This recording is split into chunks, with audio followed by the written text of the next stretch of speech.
March. We're shifting our focus now to the world of sports on Daily Mirror. Now, sports lovers will have a new destination, Los Angeles in 2028. The biggest global event, the Olympics, is all set to happen in USA.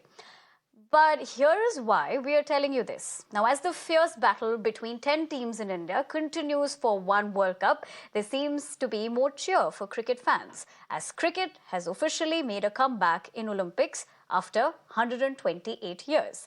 Now, the T20 format of cricket has been officially included in the program for the Los Angeles Olympics 2028. Now, for a cricket-loving nation, this historic step will surely increase more engagement, not just for Indians, but other countries too. Eventually, it's after 2 years, I think, the day has come where cricket has become an Olympic sport. I think it's just, such a perfect time and a perfect place. We have the World Cup happening in India, and the cricket decision also happening in India. So everything has come together in a very good way.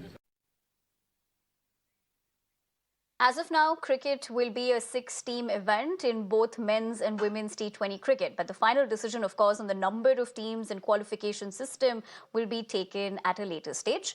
Now, the decision was taken after the International Olympic Committee voted to include the men's and women's competitions along with 4 others in the roster.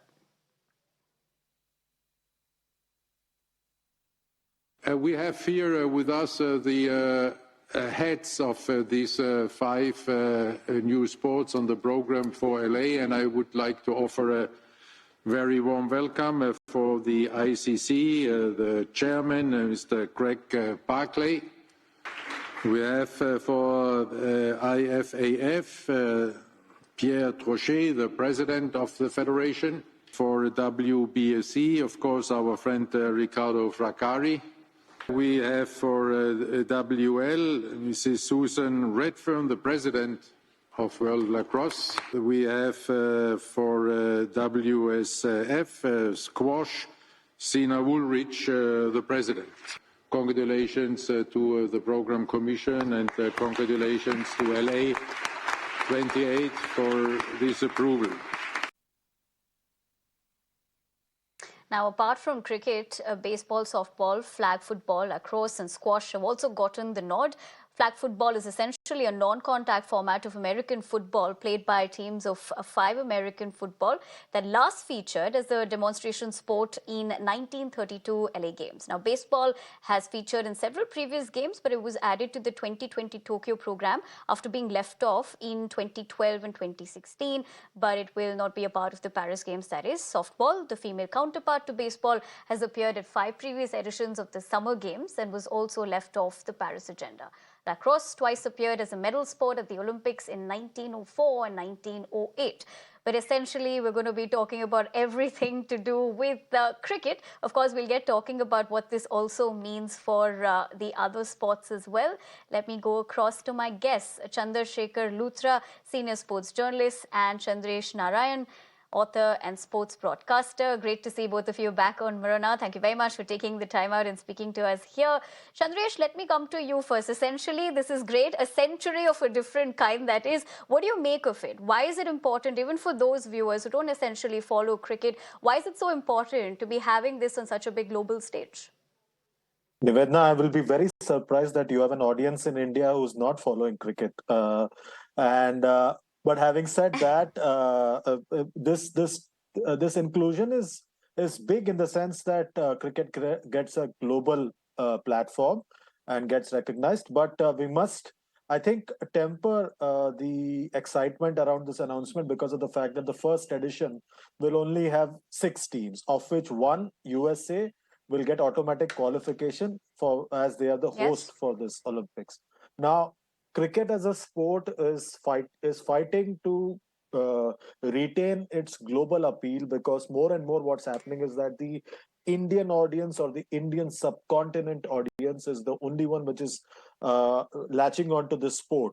In that sense, what this will do is provide a second wind to the sport, because a lot of the the lesser countries or lot of the test playing countries as well will now start getting funding from their own governments and sports departments and so on and so forth, and it will help them pump in more money at the grassroots as a result.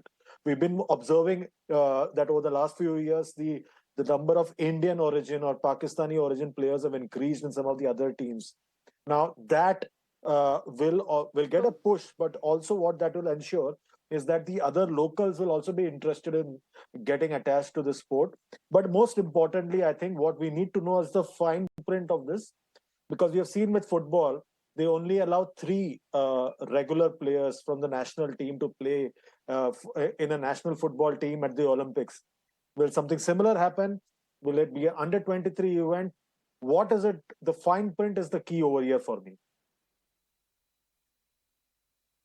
Absolutely. That is, of course, going to come at a later stage, but you have essentially spoken about how this will mean, what this rather means on a global stage. Chandrasekhar, is that how you see it as well, that it would bridge the gap across globally as well?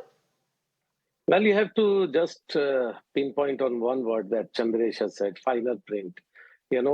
Because a lot of globalization plan of ICC has failed over last 30 years or so. Ever since we joined the profession, we were only, hearing about that cricket will be globalized. There'll be 100 countries or there'll be 60 countries, kind of that. But all that has failed over last 2 or 3 decades. Look at US cricket, look at Canada cricket, look at Namibia, look at any other country. They have not taken cricket very seriously. It's a good news in a way. But again, you'll be exposing through a bigger thing. You have to understand, if cricket comes into the Olympics, then you have to also be a signatory in WADA. Because BCCI has always resisted being part of the WADA or the WADA agreement, because that means all the whereabout clauses about your top players. That from Sachin Tendulkar to Dhoni to everybody, they have resisted till now. So if you are fishing into the bigger pond or in the sea, then obviously you have to allow others to also look into your own thing. And again, if BCCI becomes party to this entire IOC charter and all, then BCCI cannot say, or in the coming days, because cricket is not a very clean game in India. You have to understand that there were cases being fought in local courts, in the Supreme Court also. So if they become global, then obviously cases could be filed somewhere else. The laws in India and the laws in US and UK is very different. You have seen it with the Pakistani players. Pakistani players were nailed and jailed in UK because there was a law.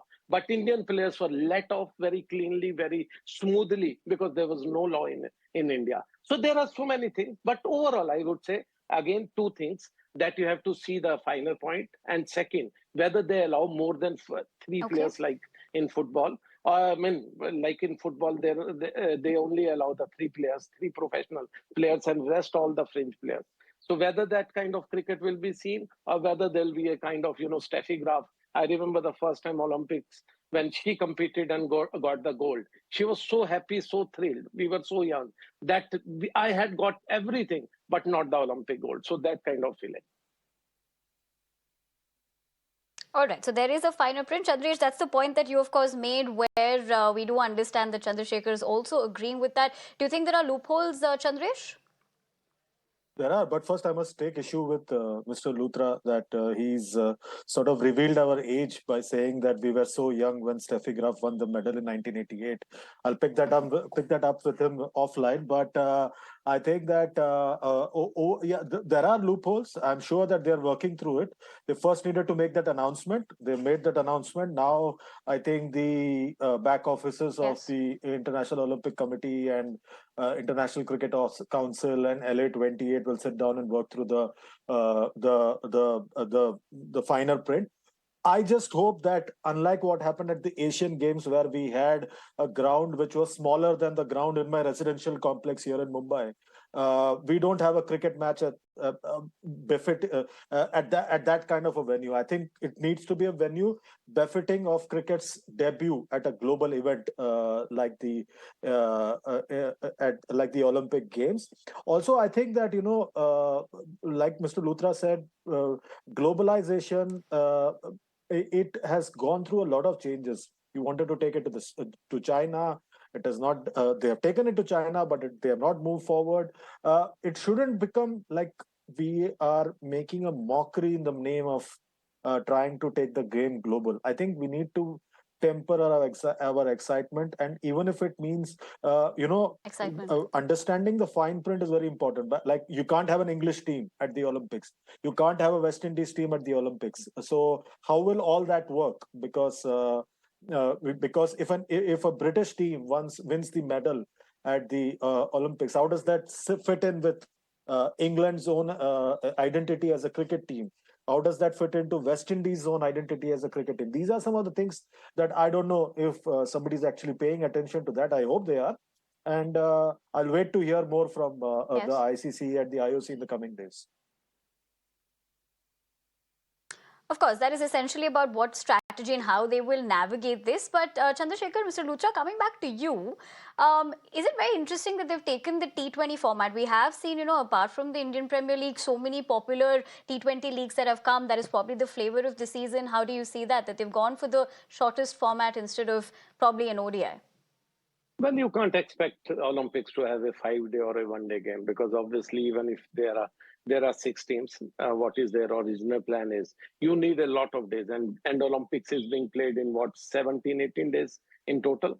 So, I mean, again, you are playing against each other and then having semi-final or final. I think that doesn't fit in. But what my problem is that most of the cricket in US or in this part of the world, where cricket has not actually got the foothold, is being played like T10 games. Because I remember, most of our players like Uthappa or, Yuvraj or all these players, they have gone there. They were playing only T10 game.